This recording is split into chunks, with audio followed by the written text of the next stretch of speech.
प्राचीन समय की बात है। एक छोटे से गांव में हरिदास नाम का एक गरीब ब्राह्मण रहता था। उसके पास न धन था, न ही कोई बड़ी संपत्ति, लेकिन उसके हृदय में शिवजी के लिए अटूट प्रेम और भक्ति थी। हरिदास रोज सुबह गंगा स्नान कर शिवलिंग पर जल चढ़ाता, बेलपत्र अर्पित करता और मन ही मन नमः शिवाय का जाप करता। उसका मानना था कि दुनिया भले ही साथ छोड़ दे, पर भोलेनाथ कभी अपने भक्त को अकेला नहीं छोड़ते। गांव वाले उसका मजाक उड़ाते और कहते, अरे हरिदास, शिव भला तेरी सुनेंगे, तेरे पास तो खुद के खाने के लिए भी अन्न नहीं है। लेकिन हरिदास मुस्कुराता और उत्तर देता, भोलेनाथ भोगविलास के नहीं, सच्चे प्रेम के भूखे हैं, वह अवश्य मेरी सुनेंगे। उसकी यह अटूट आस्था गांव के लोगों को और भी हैरान करती।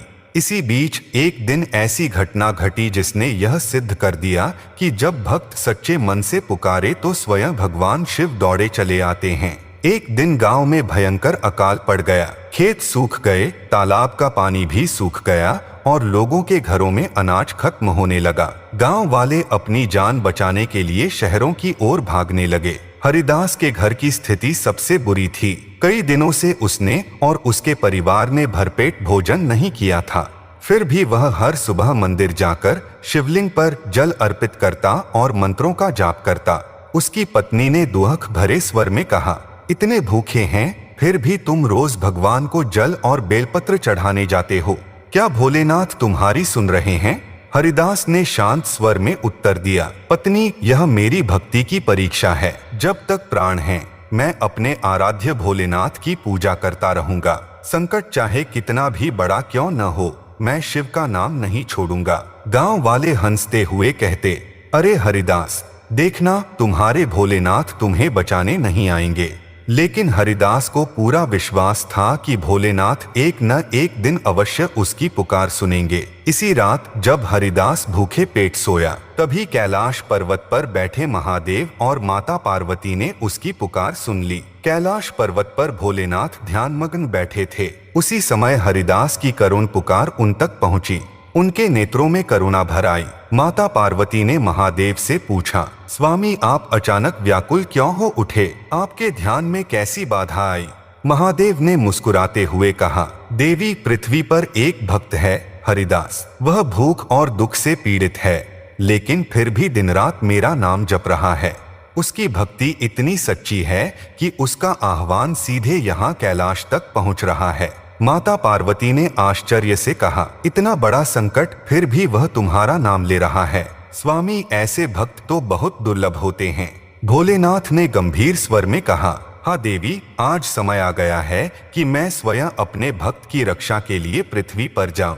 यह कहते ही उनके त्रिनेत्र से प्रकाश फूटा और वे तत्काल हरिदास की सहायता हेतु निकल पड़े। रात गहराई थी। हरिदास का घर अंधकार में डूबा था। भूख से व्याकुल उसका परिवार सो नहीं पा रहा था। तभी अचानक दरवाजे पर किसी ने दस्तक दी। हरिदास धीरे से उठा और दरवाजा खोला। बाहर एक साधारण ग्वाले का वेश धरे अजनबी खड़ा था। उसकी आंखों से करुणा झलक रही थी और हाथ में अन्न से भरी एक गठरी थी। अजनबी ने मुस्कुराकर कहा, भक्त, सुना है तुम्हारे घर में कई दिनों से अन्न नहीं पका। यह लो, मैंने कुछ अनाज और फल लाकर रख दिए हैं। हरिदास चौंक कर बोला, परंतु आप कौन हैं? इस अकाल में आपके पास अन्न कैसे आया? अजनबी ने केवल इतना कहा, जहाँ सच्ची भक्ति होती है वहाँ भोजन और कृपा की कभी कमी नहीं होती। इतना कहकर उसने गठरी हरिदास के हाथ में थमा दी। अन्न और फल देखकर उसकी पत्नी और बच्चे आनंद से झूम उठे। लेकिन हरिदास का मन बार बार यह सोच रहा था, आखिर यह दयालु अजनबी कौन था? उसे अभी पता नहीं था कि स्वयं भोलेनाथ भेष बदलकर उसके द्वार पर आए थे। हरिदास ने अजनबी द्वारा दी गई गठरी खोली। उसमें गेहूं, चावल, दाल और ताजे फल भरे थे। पत्नी और बच्चों की आंखों में चमक आ गई। वे तुरंत भोजन बनाने में जुट गए। पत्नी और बच्चों की आंखों में चमक आ गई। वे तुरंत भोजन बनाने में जुट गए। जब सब भोजन कर रहे थे, हरिदास के मन में गहरा भाव उमड़ पड़ा। उसने आंसू भरी आंखों से आसमान की ओर देखा और कहा, हे भोलेनाथ, आप कितने दयालु हैं। मेरे जैसे तुच्छ भक्त की पुकार आपने सुन ली। यह अजनबी निश्चित ही आपकी कृपा से आया होगा। भोजन के बाद हरिदास मंदिर गया और शिवलिंग पर माथा टेककर प्रार्थना की। तभी मंदिर में वही अजनबी अचानक प्रकट हुआ। हरिदास ने आश्चर्य से पूछा, आप फिर आ गए? आप सच में कौन हैं? अजनबी मुस्कुराया और बोला, हरिदास, तुम्हारी भक्ति ने मुझे बांध लिया। मैं केवल तुम्हारा सेवक हूँ। हरिदास ने ध्यान से उसकी आंखों में देखा। एक पल को उसे ऐसा लगा मानो उनमें दिव्य ज्योति चमक रही हो। उसके हृदय में पहली बार यह आभास हुआ कि यह साधारण ग्वाला नहीं, बल्कि कोई दिव्य सत्ता है। मंदिर के दीपक की लौ मंद मंद जल रही थी। हरिदास ने जब अजनबी की आंखों में देखा तो उसके भीतर एक अनोखा कंपन हुआ। उसने हाथ जोड़कर कहा, ग्वाले बाबा, आप कोई साधारण मनुष्य नहीं हैं। कृपया बताइए आप कौन हैं? अजनबी मुस्कुराया। उसकी मुस्कान में असीम शांति थी। अचानक उसके शरीर से हल्की हल्की नीली आभा निकलने लगी। हरिदास विस्मित होकर देखने लगा। जैसे ही उसने ध्यान से देखा, उसे लगा कि उस ग्वाले की जटाएं दिखाई दे रही हैं। माथे पर अर्धचंद्र चमक रहा है और गले में नाग लिपटा है। हरिदास के मुंह से अनायास निकला, भोलेनाथ। उस क्षण अजनबी की मूरत धीरे धीरे बदलने लगी और उसके सामने स्वयं महादेव का दिव्य स्वरूप प्रकट हो गया। हरिदास आंसुओं से भीग गया और जमीन पर दंडवत लेट गया। उसका हृदय कह रहा था, सचमुच सच्ची भक्ति कभी व्यर्थ नहीं जाती।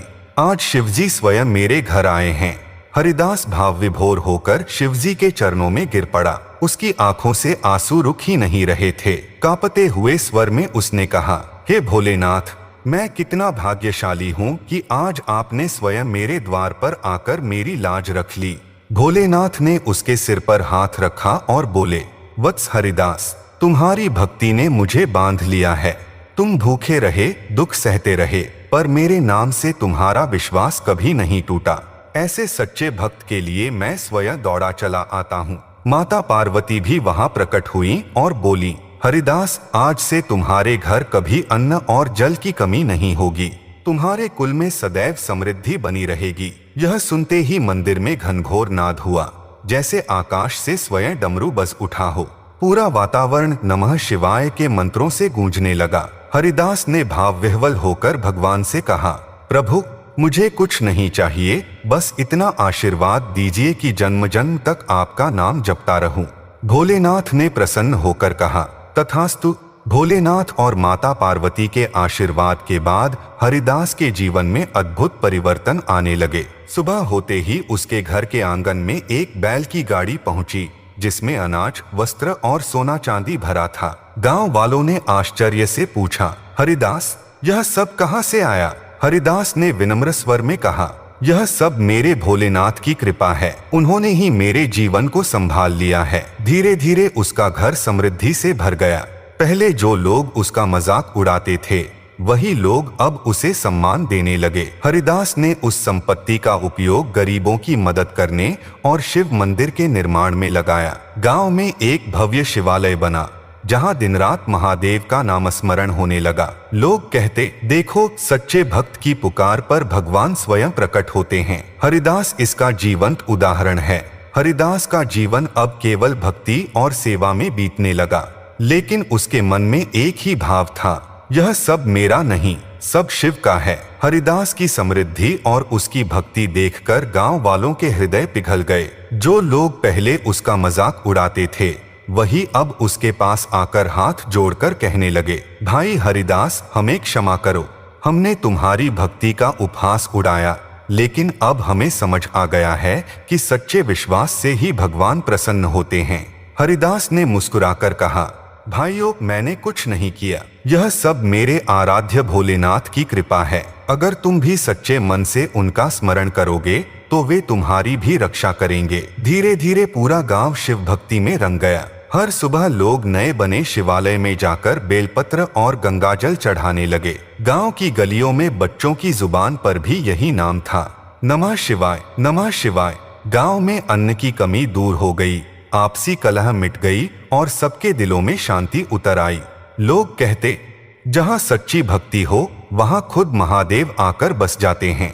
गांव अब भक्ति और समृद्धि का केंद्र बन चुका था। हरिदास का जीवन शिव सेवा में बीत रहा था। एक दिन गांव के लोग उसके पास आए और बोले, हरिदास भाई, हमें यह रहस्य बताओ कि तुम्हें इतनी बड़ी कृपा कैसे मिली। हरिदास ने शांत स्वर में कहा, भाइयों, मैंने कोई बड़ा तप नहीं किया। मैंने बस हर परिस्थिति में भगवान शिव पर विश्वास रखा। भूख लगी, कठिनाई आई, तिरस्कार मिला, पर मैंने उनका नाम नहीं छोड़ा। यही भक्ति की असली ताकत है। इसके बाद उसने सबको समझाया, भगवान को धन, सोना या भव्य पूजा की आवश्यकता नहीं है। वे तो बस सच्चे प्रेम और विश्वास के भूखे हैं। यदि मन से पुकारो तो वे स्वयं दौड़े चले आते हैं। यह कहते हुए हरिदास की आंखों से आंसू बह निकले। उसी क्षण शिवलिंग से मधुर प्रकाश निकला और पूरा गांव दिव्य ऊर्जा से भर गया। सभी लोग एक स्वर में पुकार उठे, हर हर महादेव, बम बम भोले। सभी लोग एक स्वर में पुकार उठे, हर हर महादेव, बम बम भोले।